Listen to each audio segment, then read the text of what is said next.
Okay, great.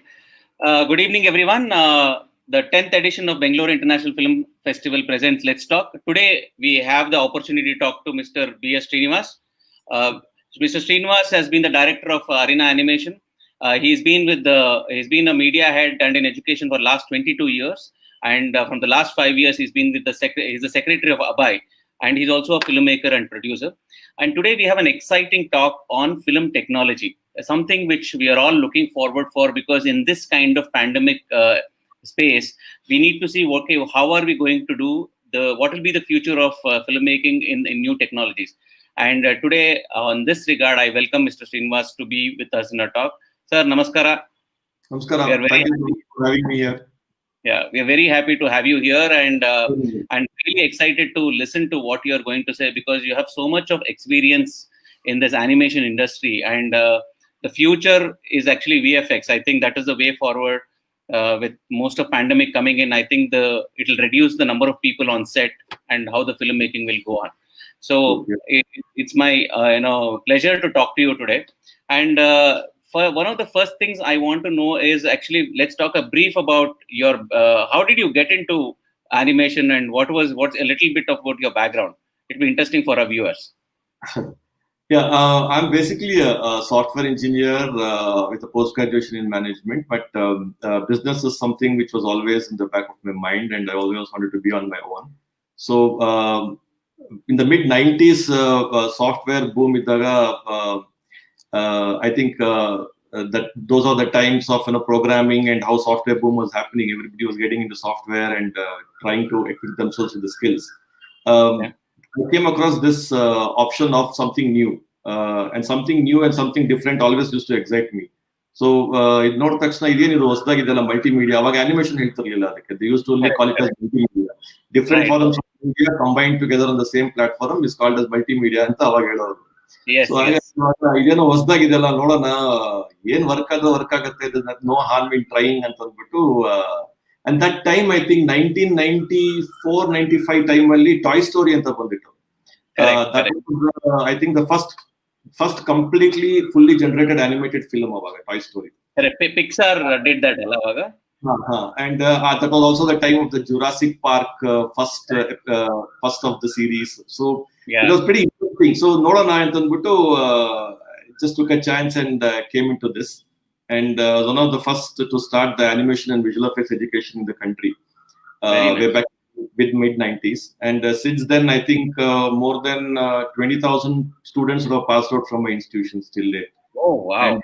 And and many of them probably who have passed out 2 decades back from my institutions. They're all in very high positions in Bollywood and even in Hollywood.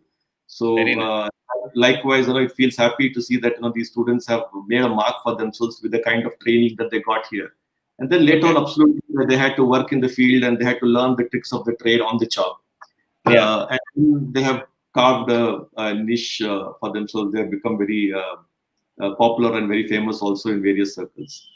So that's about me. And later on, going forward, got an opportunity to collaborate in a lot of ads and ad films, and also visual effects in feature films. And through my production studio, we did a lot of visual effects for ads and feature films. And then this organization called ABAI, which is a government of Karnataka supported organization, which is just like NASCOM for software industry. This is for the animation, visual effects, gaming, and comming industry. And 5 years, since the last 5 years, I've been working as a secretary of the organization and trying to bring in the latest technologies in terms of the skill development and infrastructure and facilities to our state, which probably I'll brief in the later part of the interview. Yeah. Sure. So that's me. And eventually got sucked into the film industry also. So film another ittu a deep heart ಅಲ್ಲಿ ಏನಾದ್ರು ಮಾಡಬೇಕು film industry, Kannada film industry ಗೆ ಅಂತ, and then we got sucked into Kannada film industry also, and then we managed to do content aggregation and then produce our own films also. So that's my story. Very nice. That's a nice. You have done a lot of stuff in the last 22 years. I think it's great that you're doing this. So earlier when we discussed about how VFX came into like Jurassic Park, and most of it was happening in the US, but I think it took a long time for people in India to adapt it, isn't it?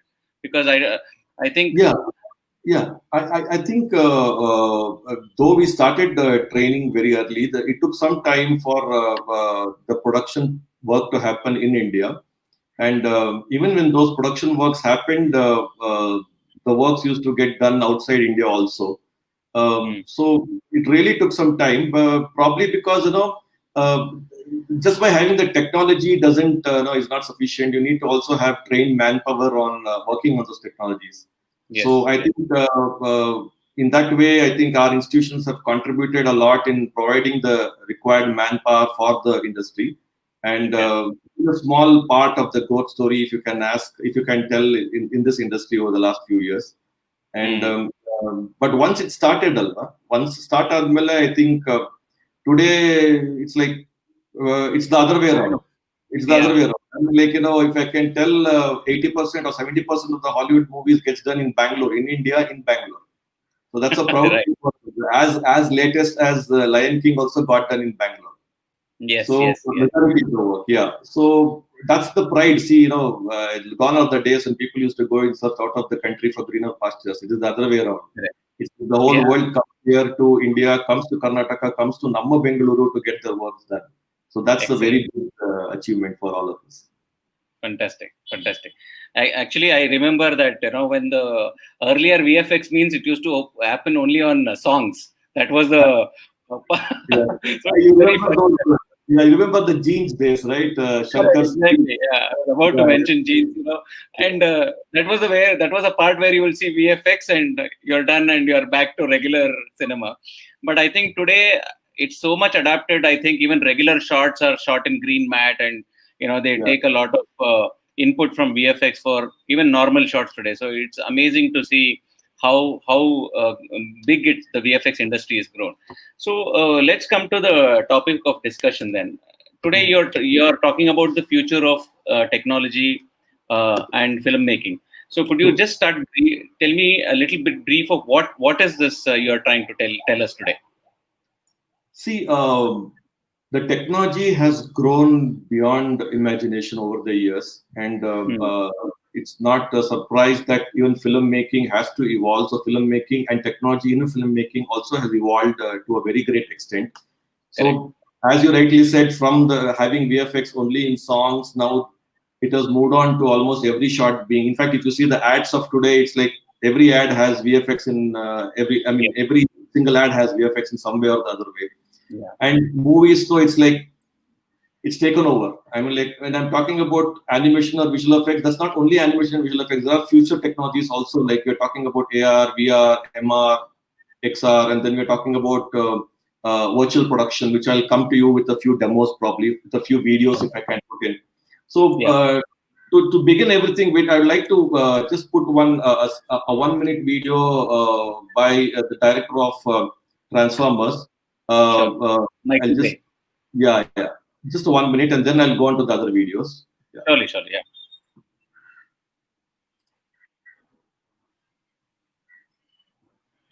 yeah.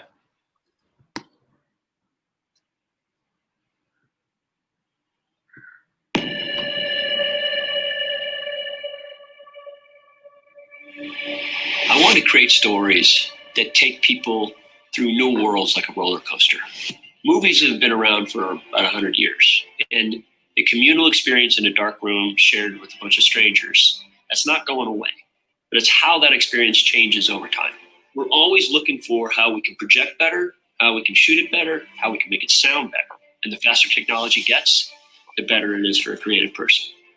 260 terabits a second. This sounds like a very scary thing. I don't even know what it is. It sounds like a dinosaur. But I talked about my dreams. If you could do games and you can make the experience much more realistic, the faster you're able to transmit heavier images, the better your experience will be. Filmmaking is a creative medium that uses a lot of people. You need to be connected really well. An average 2-hour movie is about 2,000, 2,500 shots. This one has 7,000 shots. Visual effects from Singapore, London, Canada, Germany, San Francisco, Los Angeles. As networks get faster and more robust, I'll be able to talk to all the artists, and it'll have the different countries up there. So they're all hearing me. I'll be able to do it all right there. I see all this on the horizon. Technology is in its infancy, but it's building and it's growing faster. And I see that happening with Cisco. Between the film industry as it is and the film industry as it will be, there's a bridge. Cisco, the bridge to possible. Isaac, Canada, for a creative person. 260 terabits a second. This sounds like a very... So that was Michael Bay, just giving you, within a minute, telling you what the future holds for filmmaking.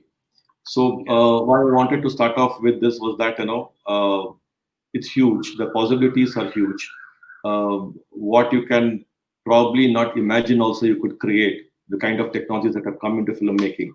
And with this post-pandemic era that we have to see after whatever we are going through, it's very important to see how we can evolve along with the future technology of filmmaking. It's very important and very wise also to not take these new technologies with an open mind and try to see how best you can utilize it to your budgets and to your time scales. Right. So we could go further and I could talk about other things and what kind of future filmmaking techniques are there. The floor is yours. I think I'm more like a listener today. I want to grasp whatever you can give me today. So the intention is to educate the viewers that as and when technology is evolving, I think they should also evolve themselves and they should move away from the traditional thoughts of filmmaking and try to incorporate the new techniques, the new technologies. And at the end, probably I would also throw light on how how our organization or how our state would help these filmmakers to achieve their dreams using technology with the kind of facilities and infrastructure and the policies that we have created for the government. So that's very, very important, because I'm not only talking about something in the air, which is not there somewhere, or which is somewhere outside in the world and not here. I'm talking about the technologies that are available, how the technologies could be made available to the people here, to the filmmakers here, and in what role we could play to get them the best. So it will cover the entire thing. So I talk about the technology, I talk about the benefits, and I talk about what our state could offer with what facilities that I have, which I can come to the end of the... Excellent. Yeah. Sure. So if you can tell about what is the technology available today, and how can, if you can, maybe an example of how it is being used. See, we have different kind of movie makers. We have people who we have the larger projects with the stars and bigger subjects, bigger budgets. We have the content kind of subjects, the art house projects, and then we have the in-between bridge kind of cinema, which has elements of this and elements of that too. So to cover all ground, to all types of cinema, we can use different facilities at different times with the available infrastructure and facilities, and try to bring down the cost. Because today what we notice is that we need to maintain social distance, then we cannot travel a lot, and then there are a lot of costs involved in other things like traveling and having a big set, big multiple locations, large number of crew. So there are a lot of options in technology where you can reduce the number of crew. You can avoid going to multiple locations, but have all those locations in a single. You can create it in one place, and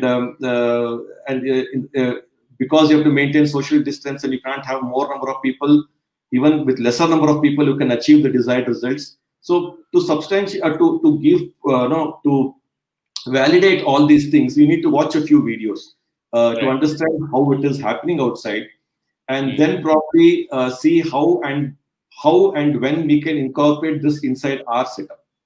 So probably I'll start with the 1 or 2 videos which will give an idea to the audience what I'm talking about, and then probably come to the topic of how to make it achievable. Sure. Yeah.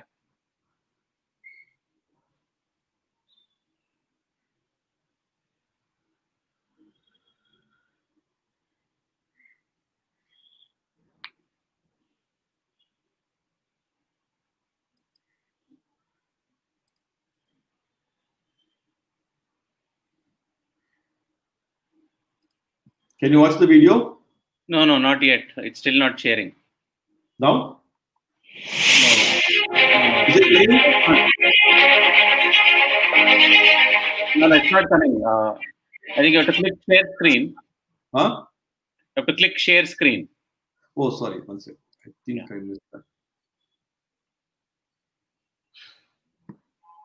Yeah, sorry.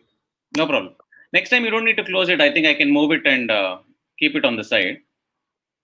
Yeah, Better, now we better, can. better. Yeah. Great, great. Okay. We can see the screen. Yes. I'll show you two videos, and it is both from the same set. So the first one is the booking, and the second one is the output. Both I can. That will give you an idea. Sure. No, 1 second, not this. Or should we want to show the output first and shock us how it was done? No, output in the sense it has both the making and the output. I'll two videos back to back. I'll show you. No problem. No problem. Okay, sure. Again.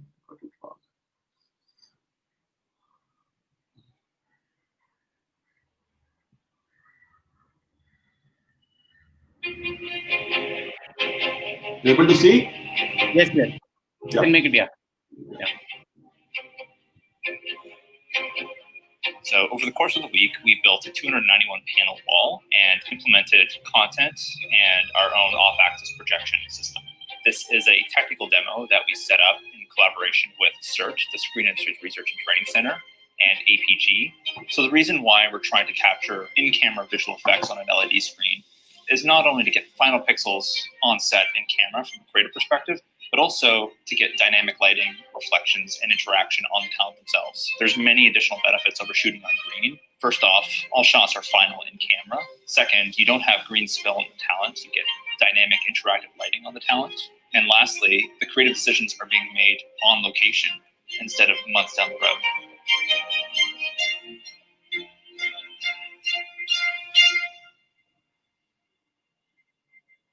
In order to effectively track the position of a camera so we can do this type of off-axis projection, we have motion capture markers on the physical camera.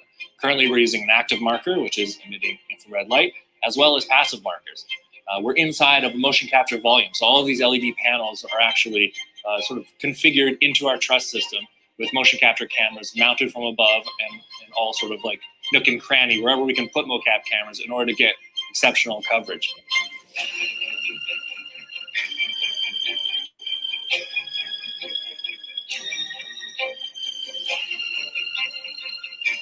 The SEARCH Center has been instrumental in the research and development and ultimately the execution of this project. The SEARCH Center is in a unique position to function as a technology sandbox for a variety of productions, activities, and companies. We have the space, a 10,000 square foot soundstage. We have boatloads of equipment, which include virtual production tools and motion capture. This just affords us the capability to do in-depth research with partners in order to optimize pipelines, figure out new workflows, and just experiment with new technologies.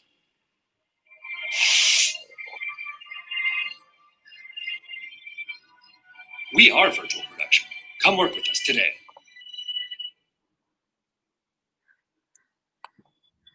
Yeah, and to follow up with this, I have the second video of the same thing. Am I audible? Yes, you are audible. You are audible. Yeah. Yeah.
Yeah. So this guy gives fair idea of what I'm talking about.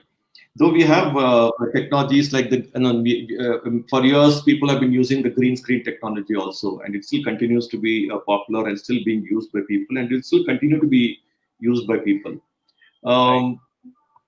But this LED wall technology, 3D wall technology, what we call, will be the future because you can have multiple locations on the same screen. You can have a reduced cast or crew size. And then you can also, the camera, any camera for that matter, whatever you're using, the camera and the background are synced. So as you move the camera, the background also automatically syncs to it. So these are some things which are going to, which has already entered our country and is going to take over. It doesn't mean actually that the virtual production will bring down the, it will end in less of manpower, or the post-COVID situation. We have to handle so many things. So having technology at our service and trying to do the best with lesser crew and lesser shifting of sets, or creating, for example, creating a huge jungle set, or creating a huge environment in terms of sets, spending crores of rupees on building huge sets, might not be required. What you require is probably 3 LED walls, probably 18 feet height would be preferred. 18 feet LED walls on 3 sides, and then if you can also cover it up with the roof, it will be an added advantage. If not, at least the roof is also LED, or is it? Yeah, you can. You will have better output. But without it also we can manage. But minimum at least 12 feet if you're doing a medium kind of a setup. But if you have an 18 feet wall on 3 sides, and if you're able to cover up the roof also, you can probably complete an entire movie there, because you project on the LED walls, 3D walls, and you shoot whatever you want with multiple characters and do whatever you want with that. It saves you the cost. In a room, you can finish the entire thing with all the environments. Very interesting. Now you said this will sync to any camera, or is the camera setup also part of the LED wall? No, it can sync to any camera, no issues. So the technology that it can sync to cameras, and added to that, you have technologies like motion capture. You've got technologies like motion capture, facial capture. Then you have digital doubles. If you have watched the movies like Irish Man and then the Gemini Man, so where they are made to look 30 years younger, 20 years younger. So you have the same character playing a 30-year-old man and a 60-year-old man in the same movie. So we call it as digital doubles. So photogrammetry or digital double, that also can be done. So for example, if we have to recreate actors of the yesteryears, we only have reference videos. With that, it is very difficult to create. But if you had an actual actor, for example, if people who are no longer there, the actors, if they had stored their data, or if they had got their scanning done, after any number of years, we could have recreated them exactly the way they are. So now, whoever are there, these actors, if they get their digital doubles done, now there was an article which I was reading, and that person had written about the future, and he had told the highest paid actor in the world today is an X person, okay, and he is not the actual person. It is a digital double of that person. Because the person who is having the license of the digital double and who is giving the digital double to various people, to the production houses, is making the most money in the world, in the cinematic world. Yeah, very true, very true. Yeah, that going forward, that is the future. So not that does not mean that we can replace actors or remove the entire live action process, but the virtual production allows us a plan to make movies. It allows us to explore our creativity. It requires fewer action elements, if I can say that, but it allows you to explore the creativity. As they say, the best special effect is a great script and a brilliant screenplay. Technology is just an enabler for that story, the script, and the screenplay that you have. Now, if that is not strong, any amount of technology will not be able to make a poor product look very good. But very yeah. So technology, today we are in a stage where we can say that it can enable a brilliant story, a screenplay which is there in place. This can give a different level to it, a different level to this visualization process, right from the pre-visualization to the post-production process.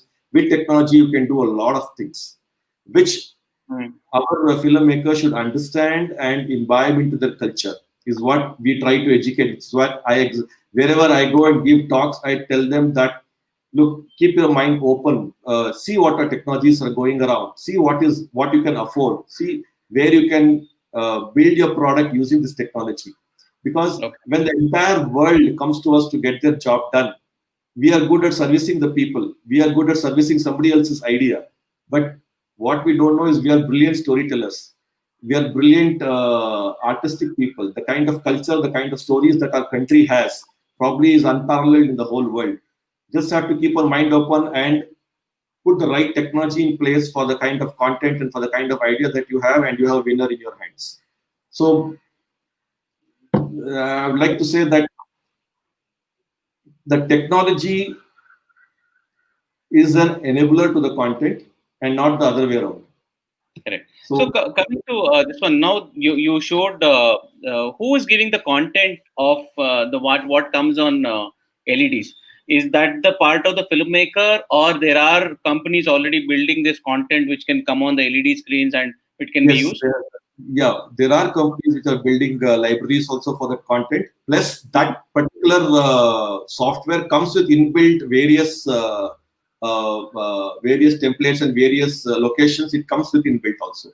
So over and above that, you can also procure it. You can also create it. Plus it has its inbuilt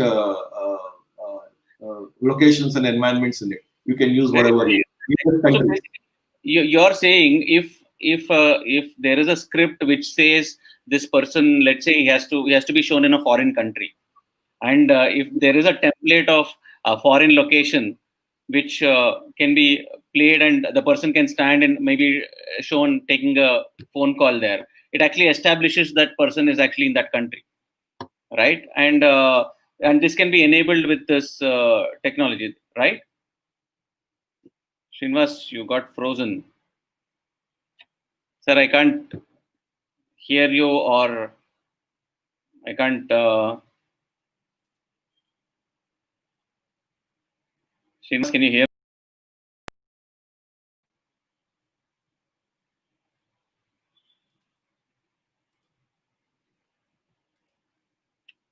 Srinivas, can you hear me? Okay, I think there is some small technology problem in a technology discussion. I think let's just wait for a couple of seconds to see if I think he's rejoining. So I'll just wait for him to come on the screen. So guys, I think it's very, very interesting to understand that there is a technology available where movies can be shot indoors with LED screens, and you can actually give a kind of a background to whichever place you want to be. It can be in the mountains, it can be near the beach, it can be maybe in a city which you need to go and shoot, and maybe even create a different world. Maybe for example, Mandalorian was actually shot, I believe, with this kind of technology. They created They created a huge. Sorry, we lost you for some time there. Sorry. Absolutely sorry. Yeah. So, No problem. So we were asking about, what I was trying to say is, if the script demands that the protagonist has to be shown in a different country, and if the template has maybe a footage of New York or maybe Melbourne or Singapore, and if we can show that and you can establish the protagonist standing in front of that and taking a call, it means he is actually in a foreign country. The indoor can be shot later. Is that what I mean? Am I saying the right thing? Yeah, actually, it's like real time. I'm talking about real time filmmaking using Unreal Engine or Unity Engine. It's also about where whatever you're doing, the output that is coming is with the background. So it's real time filmmaking. So it's either with a green screen. If you notice that the video that you saw, there was also a person who was trying to match the green screen to the same LED. Yes, so it's a combination of live characters, 3D wall environments, plus somewhere they have to add something. They'll also add that patch of green, which they can integrate it later. It's a combination of everything. Fantastic. And Srinivas, could you please tell us about the costing of this? How does it work out is there a costing in mind, or it depends on the movie? Now, the technology is being widely used outside India, and it is going to be started. In fact, I told you that Prabhat movie is going to be the first one. So, or probably a couple of other Indian movies also were trying to utilize it. We have already started utilizing it. If you see that, if you shoot something on a green screen and you take about 5 to 6 months to finish the post production and come out with the final product. Right. Here, since you are doing it in probably half the time. So if you calculate like that, if not more than what it is, it will be definitely at least close to whatever you're already spending, or a little less than that. So if you're already spending 10 rupees on doing a green screen with post-production and all those things, this might not be more than 10 rupees, but it might be within 10 or close to 10. So exact pricing cannot be known right now, because it has to start, and as and when it starts getting used, naturally the price also will come down. Like the animation or graphics prices have kind of standardized now. And some facilities are already there in India. In fact, in Karnataka and in Bangalore, which I'll tell you later probably, because technologies like motion capture, facial capture, digital double photogrammetry I'm talking about, all these facilities are already there in Bangalore. And that's where we come into picture, which I can probably tell later and show you a video what facilities the government has created with our support. That is, the government has supported us in creating such a kind of facility in Bangalore. And this is the first and the only kind of facility in the country, the kind of facilities that are available. And this is available for our own filmmakers. Namma Kannada filmmakers more preference is given. And because the objective is that. So the technology is there, the technical know-how is here, people are there to work on the technology. You just have to come with your concept with an open mind and see how you can imbibe those technologies within your product. This is great. See, we of course, ours is a short film festival, and we are actually, I would like to take this opportunity to say that we are the India's largest short film festival, and having an Oscar accreditation, which means the winning short film. Thank you, sir. Which means the winning short films in the international and Indian competition sections automatically are eligible for the consideration of live short film category. Now I'm more excited because maybe we will also start applying, because to be very frank, I don't have an animation background, and animation, because we used to get so many animation movies, we added that category. Now that if I can talk to you about, we can partner with Abhay or with Arena or many of you, and also make animation as a focus. So I can actually apply to the Oscar, say that even the best winning animation film can go as a nomination from Bangalore, which becomes So I think that is something which we should look for. And as you know, our festival is happening between 13th to 16th of August. So my next question is, now if a short film maker wants to do his short film, he has a script and he wants to explore this facility or this thought, what is the way he can go about it? He can utilize, it's like, as I already told you, just because technology is there, content need not be created.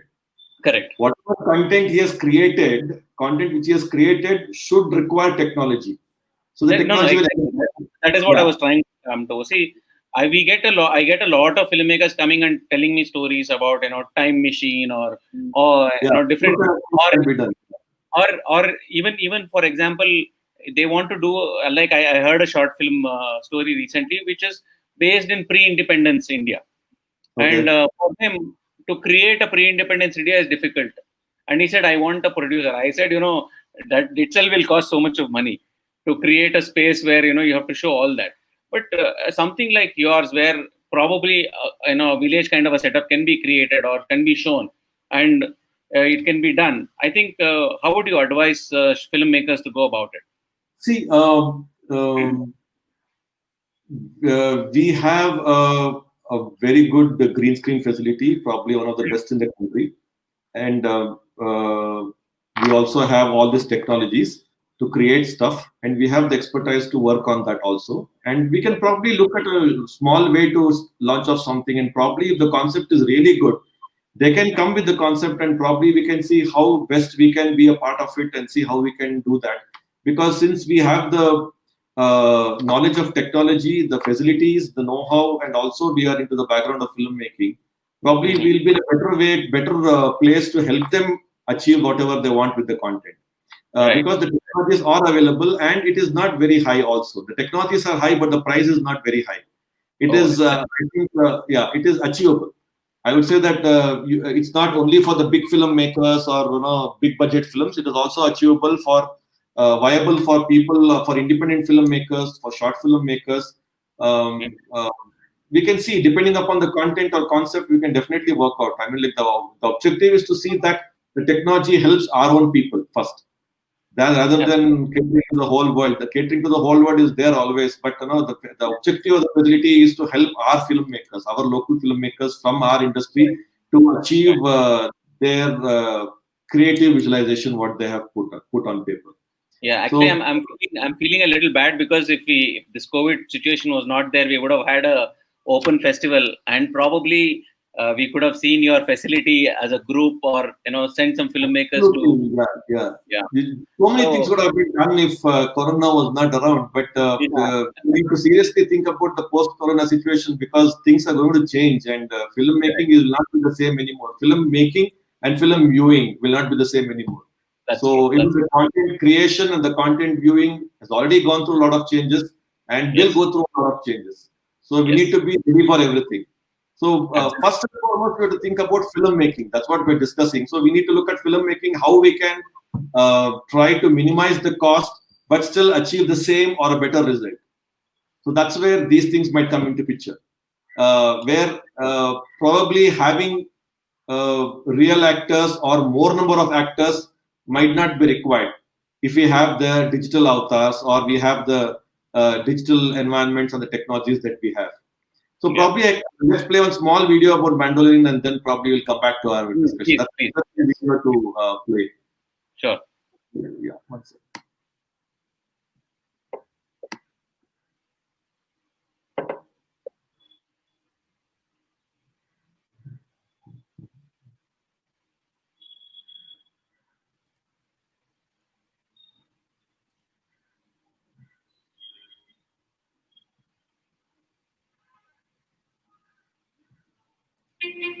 Sorry.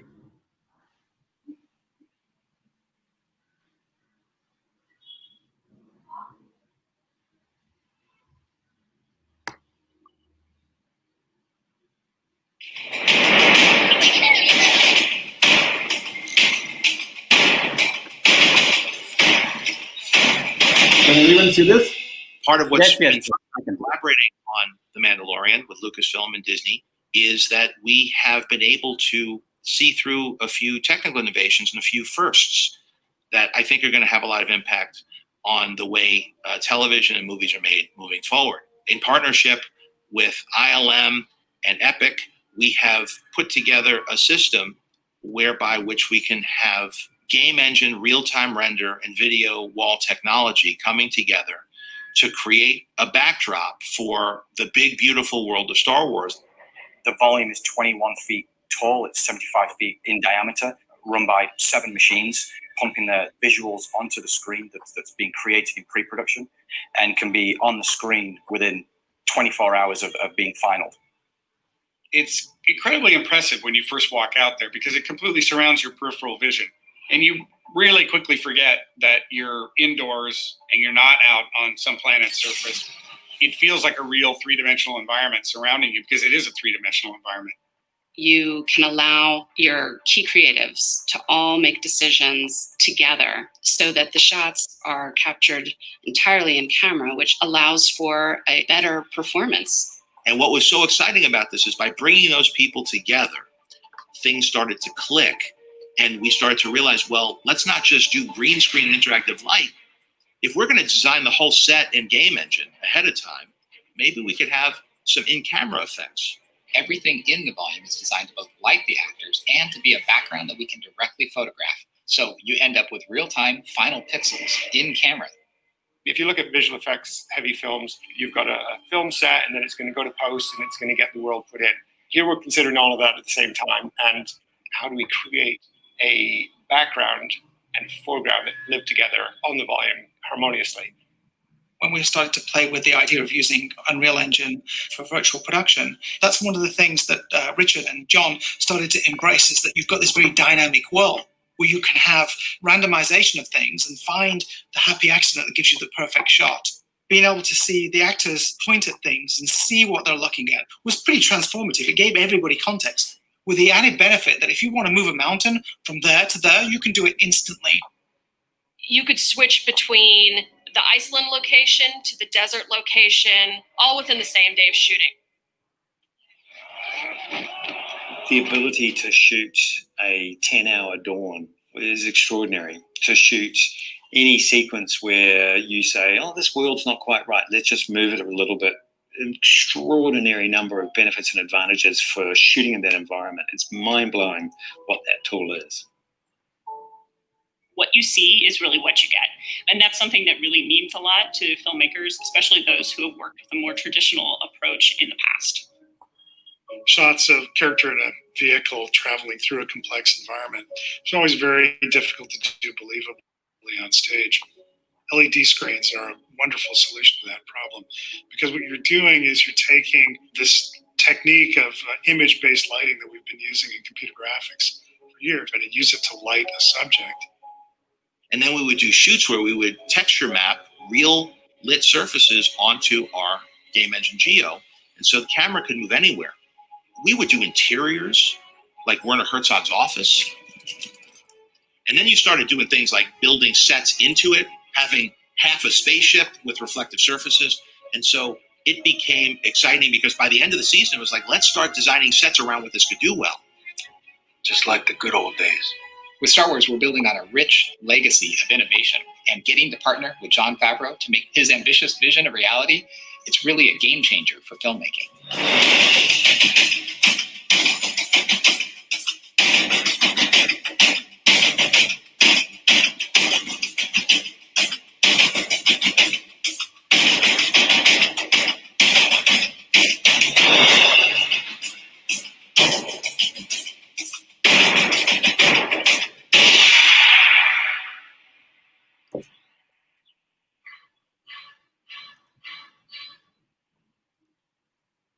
That was amazing, really amazing. I mean, I have seen the series Mandalorian and did not expect it was done like this. I was as well, because I was thinking, I knew when they announced it and when it came out, I thought they did it in pretty good time. And I thought they had a big team of people working, of course, but this is really, really great how they have done it. And you have the answer, right? So they did it in a really quick time. So yeah, that was because the technology was used. So you actually take it down to our country, how we use. I mean, we obviously not making anything like Star Wars, so we can definitely come up with lesser time frames for whatever we want to create. So Yes. this technology will help us in achieving a lot of things in a shorter span of time than actually what would have taken with a live shoot with live environments. So with virtual production, new skills are giving rise to opportunities. So Yes. it's about instead of expensive post-production procedures and time frames taken, the huge amount of visual work, it allows the filmmakers to plan their shoot in a completely different way, right from the pre-visualization stage. If they choose to go with technology, they cut down a lot of costs on the post-production techniques later on that they have to use, and it usually takes a longer time. They can do it and achieve it on spot, there and there, then and there, and even they can do scene improvisation then and there and get your desired output immediately. Whereas when you shoot everything and then you go, you already shot it. You would not be able to do much changes to that. So that's true. With that real-time filmmaking, you can do real-time scene improvisations. So that's also an added advantage to the creative process. Can you share the facility, because I'm more excited to see that now. So if you could, I have a small video about the facility, and then probably I will talk more about that. Though I have other videos too, I would probably want to show a couple of things that I came across. Sure. Couple of things that I came across done here in India. Small videos. I'll just show you the output first, and then how it was done. The same technology, it has been done in India. Okay. Why I want to show this is that I mean, okay, we are only talking about Hollywood and what they're doing, and they're doing some amazing stuff. Let's also show where we have started. So there are a few cinematographers and technical guys who have come up with something, and two small videos I'll show. First the output and then how it was done. Sure. And sure. then we will go to yeah. Can you see this? Yeah, we can see the screen. Yeah. This is in a 3D wall environment, LED wall. Oh wow! Oh, that is completely LED, is it? Yeah. Oh, this is amazing.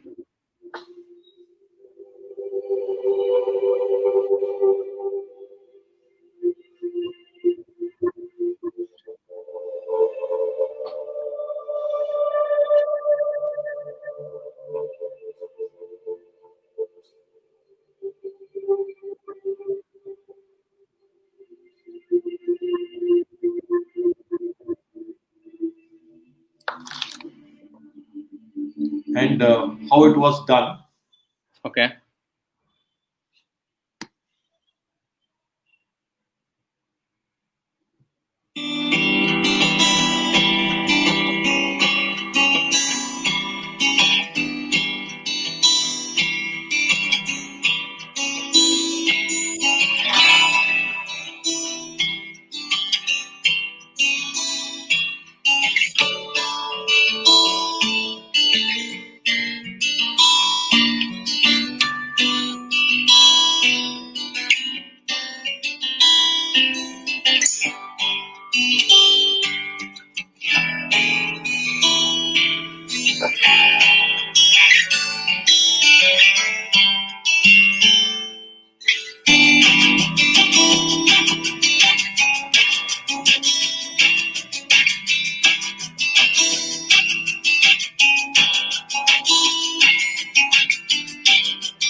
So we have started our job. Absolutely, yeah. And you had you also that set also had a ceiling, is it? Which I could see a little bit. Yeah. Okay. If you have a ceiling, it is even more effective. But otherwise, also I told you it's about an 18 feet LED wall.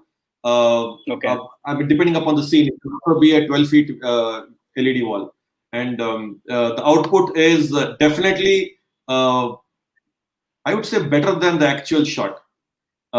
Same or better than the actual. Same or better than the actual one. So to create a set like that will take time, energy, delays, and this is something amazing. And you know that, and I was seeing, I think probably there are people who are managing it from another place. They don't need to be on the set also, and they can see how it is going on. So it's amazing. Can you? I would like to. If you, I'm more excited to see the facility now you have, and share a little bit of that. Yeah.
Just wait. Hey, you.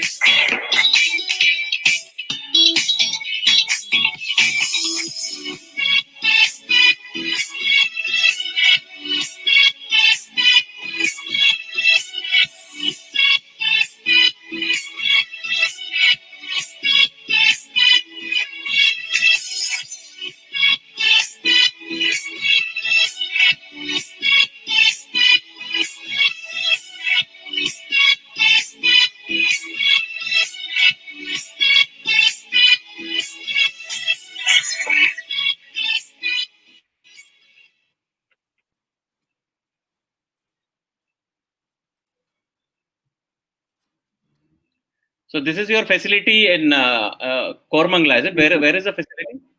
This is in Bangalore. Okay. This is created near Whitefield. It's a huge facility supported by the government of Karnataka and created by Abhay. So we have executed this project. It has got, as what you saw just now was the motion capture facility. We also have motion capture, facial capture, India's biggest green screen studio. And we also have, very recently, we have added up photogrammetry with a facility for digital double. So, and there are other facilities that are coming in probably a month's time. So everything comes to, it will be the one of its kind facility in the world. And it is right here in Namma Bengaluru, which can be utilized by the media industry, media entertainment industry, right from ads to games to short films to feature films to anything that you want to create content, you can utilize it. There will also be technologies like virtual reality and augmented reality being added up. We have scanner, restoration, DI, every single facility that you require to make any kind of movie or any kind of content. So this is that motion capture is a 24 camera setup, which is the gold standard of motion capture in the world. It's from a company called Vicon. And we also have a 140 camera setup for the digital double. So I'll probably try to source out the photo if I have, because there's no video of that. It's been recently added. And I'll try to show the photo, how it looks, so that you get an idea about how it has been created.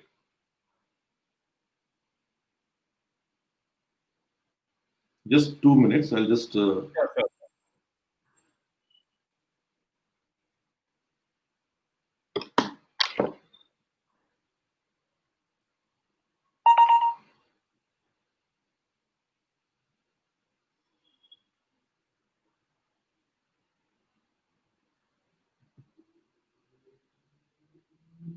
This is the green room facility. Can you see this? One second. Yeah, we can see it. Yeah. Okay. Yeah, this is the green screen. Yeah. Okay. This is a huge one actually. If you see there in person, you will see it's the perfect green screen that you can ever find.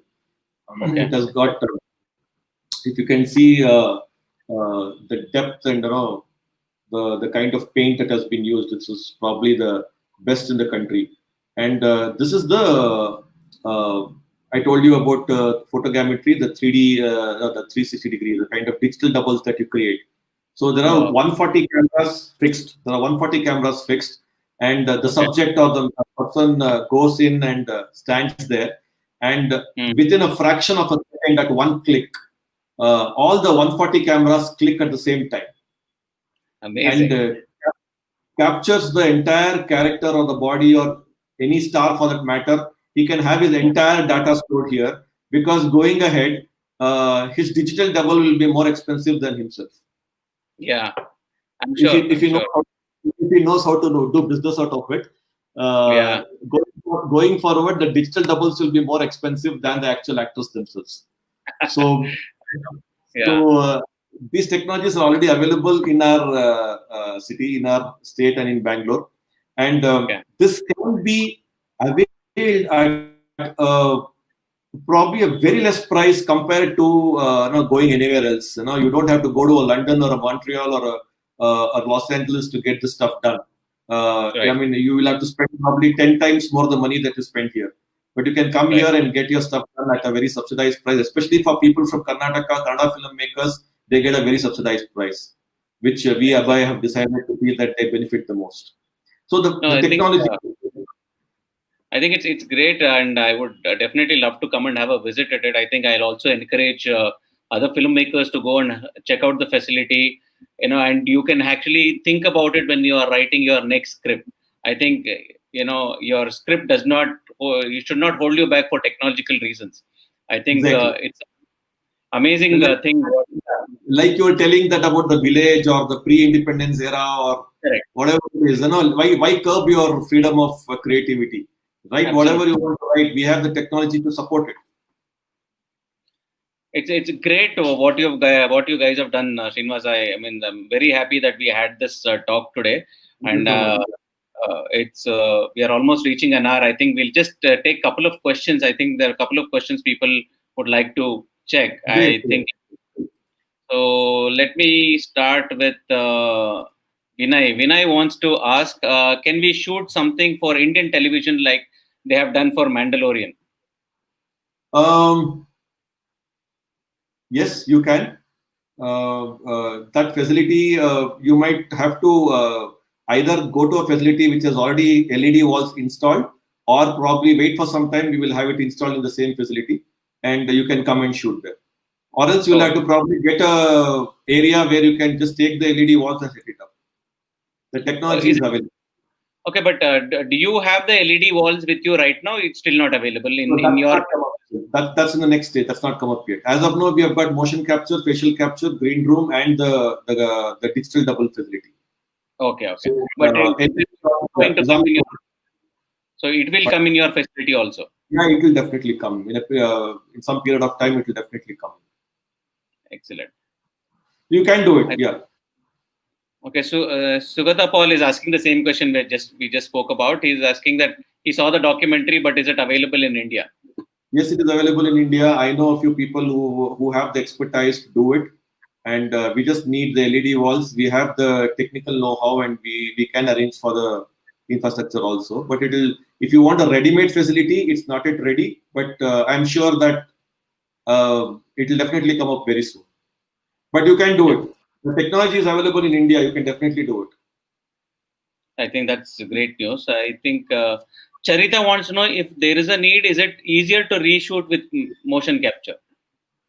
Depends on what you're shooting. Like, for example, if an existing, for example, if you have already shot something and you want to make it better, you can always do it.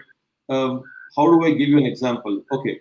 For example, if you have a dance sequence or a fight sequence or a place where you need to get the actors do something very difficult to do, then probably you can reshoot those scenes with the help of motion capture in an open area, the area that I showed you in my video just now. So in that, the place within the markers that are there, on the ground there are markers. Within the markers, within the floor markers, you have the suit on, and you can reshoot it and give a better feel and look to the scene that you have already shot. I don't want to use examples. Probably I can use some of examples of the Kannada movies recently, but I don't want to. So some scenes in big budget films could have been done better shot. Better shot. If they had come to us for motion capture, would have given a better output to them. So definitely yes, it can be easier. Action sequences can be done exactly. Yeah. If you saw that wrestling scene, correct in the video, something like that, or the dance scene. That's true. Which you also so saw. You get multiple angles at the same shot. You don't need to reshoot it again. Absolutely, because 24 cameras will be shooting your movement. Will be tracking your every movement. And then you go to the facial capture, you can get your expressions captured also. And combine everything, and then you have it. And then if you have to put it on a already existing actor or a digital double, you just get the digital double out from there, put these actions on that actor, and make that actor do anything. It's actually not, I don't know whether it's good news or bad news, but real actors might not be needed if the digital doubles are there.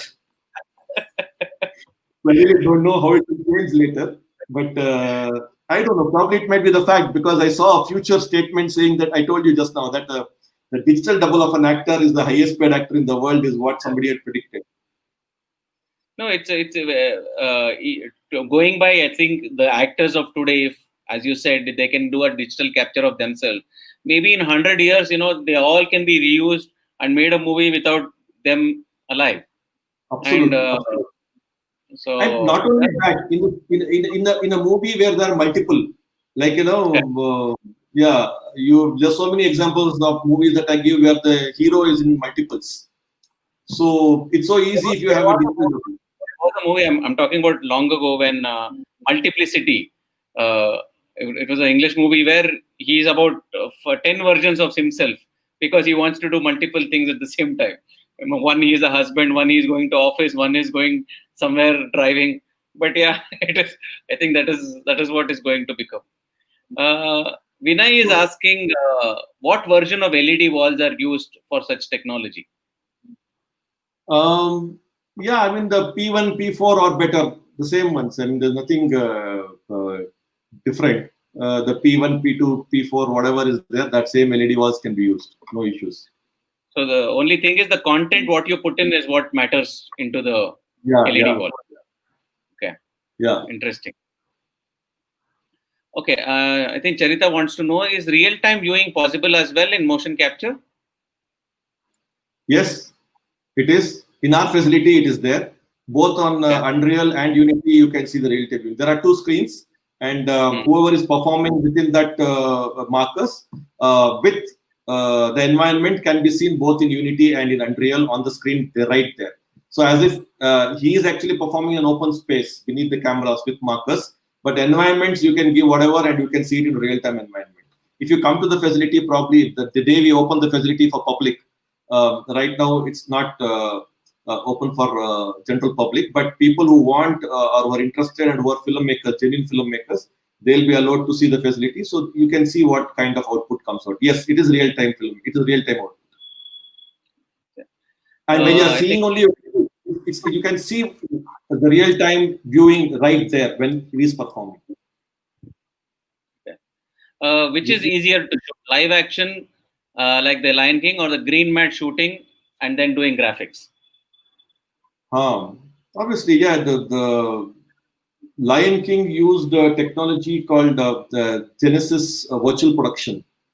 Okay. So this was, I think this definitely is easier than doing the green mat shooting and less time consuming than green mat shooting.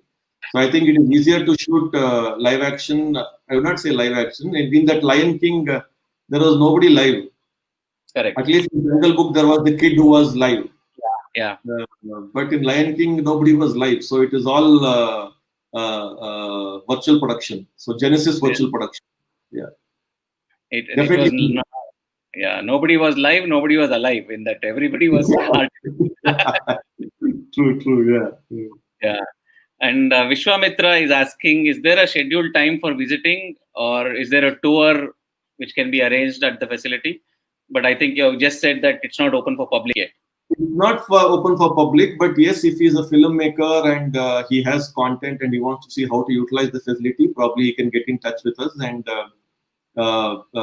he can probably schedule a time. The facility is open. Like because of Corona, it might be open some days and not open a few days. But I think from August it will be regularly open during the regular timings, probably from 10 to 5 or 9 to 6 or whatever it is. And you can find out and when it is available, and you can fix up an appointment and come if you are a filmmaker and want to utilize it for your content creation. It is not just open for sightseeing or tour. It is only open for people who are in the business. But yes, later on, definitely you might have studio tours, you might have educational tours, you might have sessions for the film industry, short film industry. Filmmakers will be invited there. They'll be given a tour and a complete breakdown of the facilities. Yes, it is on script. It is in our plan, so we might organize it sometime soon. And if somebody wants to reach out to you or your facility, where do they have to contact? Is there a phone number or an email ID? Website is there. It is abai.abgc.in. Okay, let me put it. abai .abgc. Sorry, that is the Abai website. Sorry, it is abgc.coe.in. abbc.co. I'll tell you the exact one. It is coe.abgc.in. COE. Okay. Dot AVGC. AV. Animation, graphics, gaming, comics. AVGC. Dot in, na? Yeah, dot in. COE.avgc.in. So is that correct? What I have put on the screen? COE.avgc.in. Yeah, COE.avgc.in. That's correct. Okay. So yeah. So people can reach out to the facility using this website, and people can contact and check when they will be available. And I think it's amazing how much of okay, I think Lingadevaru has a question. I'm new to experimenting with Chroma key setup. Do you suggest using Flash or Chroma? Yeah, I'm new to experimenting with a Chroma key setup. Do you suggest using Flash or incandescent light bulb during the shoot? I think it's a non-VFX question, but you want to take... It's a very, I mean, you can use both, but I think depends on what you're doing. I mean, very difficult for me to suggest anything. Either of the two you can use, but depends on what kind of scene that you're shooting at. For a lesser thing, you can use a Flash, and then probably you can use the other ones for the bigger things. I mean, it's like, yeah, it depends on that. But if you come to our facility, you have everything inbuilt there, so you don't have to bring anything. It's all there. So we have all lights set up there. We have a tracker, lights, everything, controllers, everything. You only have to bring a camera, and if you want to have a couple of flashes coming from the front, you can bring a couple of flash bulbs for that. I think that should be enough. Excellent. I think we'll take one last question where Vishwamitra is asking, is there a licensing or a cost to the locations used? I'm sure there is. Absolutely. The government is told that subsidized cost will be given to Kannada filmmakers. It's not free of cost, because it's cost also a huge amount. A lot of crores of investment have gone into creating the facility. Good thing is that the government has believed in it and supported us with the same, and we have been able to bring those kind of technologies to the country. So anybody in the country, or at least anybody in the country, have to utilize the facilities. They have to come to Bengaluru.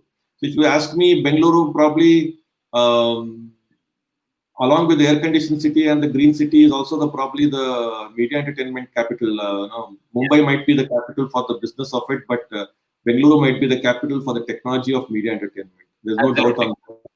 there is no facility like this in the country, where under the same roof you have multiple things to do with your content. And then you also have the skill building part of it. So there are two parts in our facility. One is the production and post-production facility. The other part is the finishing school. So we are also building the skill. So there is skill development happening. And there is, so it's a complete, you have everything happening under the same roof. So you are building the technologies and you're building the skill also to operate those technologies. So it's like both are there in the same place. So I think is this kind of facility available anywhere in India apart from Bangalore? No. Absolutely no. And in terms of technology, in terms of technologies also, there are a couple of stuff which is not available in the world also probably. In terms of advanced technology available in the same thing, like motion capture setup is there across the world. Facial capture also is there. Green screen also is there. Your photogrammetry also is there. But the versions and the technologies that we have set up right now is probably one of the most advanced in the world. Wow, it's amazing that so much is available and we did not know about it till today. I really thank you for joining us and giving so much information. And I'm sure, I hope many filmmakers watch this and learn and understand that there is a facility like this which can be used. So Srinivas, I thank you very much for joining us and giving this information. And I wish you all the best for this facility. We will, as a platform, we'll try to push this so that more and more filmmakers are aware of this and use this facility. So I thank you. Yeah, thank you so much, Anand, for inviting me over. It has been a pleasure talking on the show, and I hope many people have seen this and they'll spread the word. Because more than anything, I would be really happy if the technologies that I've been a part of for more than 2 decades, if it's being widely used by our industry, especially the Kannada film industry, which definitely requires a lot of technological advancements, and we should not depend on anybody else outside. We are self-sufficient. And we have to come here where we have in our own city, in our own state. We should be proud to be Kannadigas and that we should have all these facilities here and we should utilize it to the fullest extent. So I'm looking forward through this that many people approach these kind of technologies and come out with content, be it a short film or an ad or a feature film or anything that they want to create. I think that is when our objective will be achieved. And I thank you and BISFF for giving me an opportunity through this medium to reach out to all those fantastic and creative content creators across the state and the country probably. Yeah. Thank you so much, Anand. Thank you. As you know that the festival is on from 13th to 16th. It's completely online and it's free. We will share the details with you and we request you to also share it with your students, your pass outs and people who have, either Abhay can reach out to so that the festival can also reach many filmmakers and it can be we can spread this news of young filmmakers. There's a platform for young filmmakers and also what you are doing in the same way. Absolutely. So, I think most of my students would have probably done it and sent also. I don't know. I'm not aware. Probably there might be so many would have passed out students would have applied or would have sent their short films. You would not be surprised to find their works in between the works that we see. And I was very heartened to know that even animation was a part of this, and you got in a lot of number of entries. Probably, if you could share that, it will be a very encouraging factor to all those young minds seeing this. How many animation? Yeah. No, I've already made a note that from next year, especially for the animation section, we will tie up with Abhay and your organization so that the reach can be even bigger. Without doing anything, we are getting so much. I think with partners like you, we can reach out to much more bigger platforms, and hopefully that it can grow even bigger. And as I told you that once probably we get more and more quality films, we can definitely apply to get an Oscar accreditation even for animation, and we can be the. And best wishes to you that you should achieve that also, like the way we have got for this. You should also get it for animation. That will be an added feather in the cap because, as I told you, Bangalore is the capital of media entertainment. It is already the animation capital of India, and probably the media entertainment capital for technology in India. So I think this platform should really look at adding more feathers to its cap with the available traction, with the available popularity that you have got. I think we need to do this. So I wish you all the best. Yeah, wish Absolutely. you all the best. Thank you very much joining us again, and I wish you all the best also. And I'm waiting for this COVID to at least open up a bit so I can visit your facility. So absolutely, you're always welcome, and even thank you to all the viewers. Hello, namaskara. Thank you for watching this, and if I'm able to give you some information through this with the help of Anand and BSFF, I feel that my objective has been achieved. Thank you very much. Thank you very much, Srinivas. Thank you. Bye. Thank you.